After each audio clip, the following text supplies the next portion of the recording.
Ce que Satan avait proposé à Ève, le piège doré qu'il lui présentait, c'était une augmentation de puissance et de connaissance.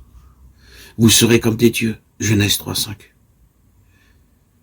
Et c'était bien là ce que se proposait aussi l'Éternel pour l'homme qu'il venait de créer. Il semble effectivement qu'il y a dans le mot de Genèse 1:26, traduit par ressemblance, démoute en hébreu, la pensée de devenir comme. Il implique le devenir. Devenir comme Dieu.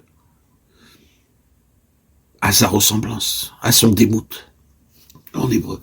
Ce qui indique chez le premier couple créé à l'image de Dieu de merveilleuses, d'extraordinaires potentialités appelées à se développer par un processus aboutissant en dernière analyse à la ressemblance de la créature avec son créateur.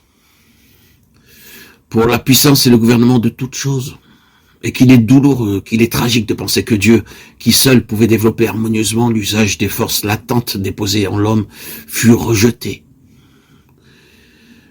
Celle-ci, du même coup, devenait accessible à l'ennemi, tombé en la puissance de l'adversaire. Nous pouvons suivre à travers les siècles tous les développements de cet aspect particulier de la chute. Les Écritures y font de fréquentes allusions, déclarations, défenses, lois, châtiments, qui prouvent que de tout temps, Satan sut réveiller ses forces latentes, les amener à l'action et les employer.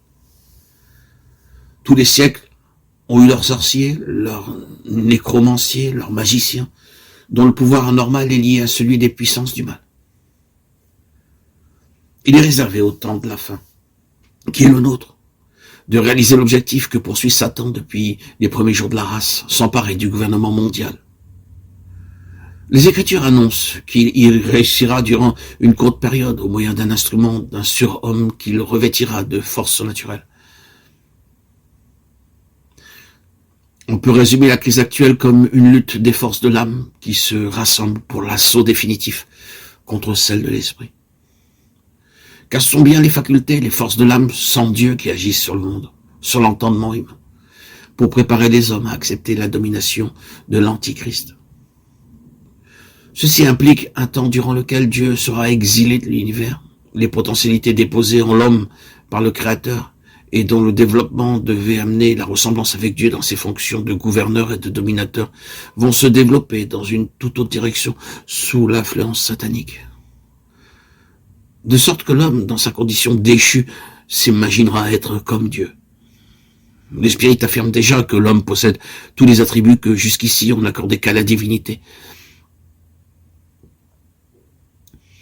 Certains ont écrit que l'apostasie s'accomplirait au moyen de la créature déchue, prétendant avoir ce qui n'appartient qu'à l'enfant de Dieu, à celui qui a été fait participant de la nature divine. Ces écrits, ces lignes, jette une vive lumière sur notre époque. Avec quelle rapidité l'apostasie de la foi n'a-t-elle pas gagné les conducteurs les plus en vue de l'Église protestante? Elle résulte de cette activité psychique mauvaise qui se développe à l'instigation insoupçonnée de l'ennemi. Le grand thème du jour, c'est la psychologie. On découvre dans ce domaine des forces psychiques jusqu'ici ignorées. Et la pensée de l'homme est à ce point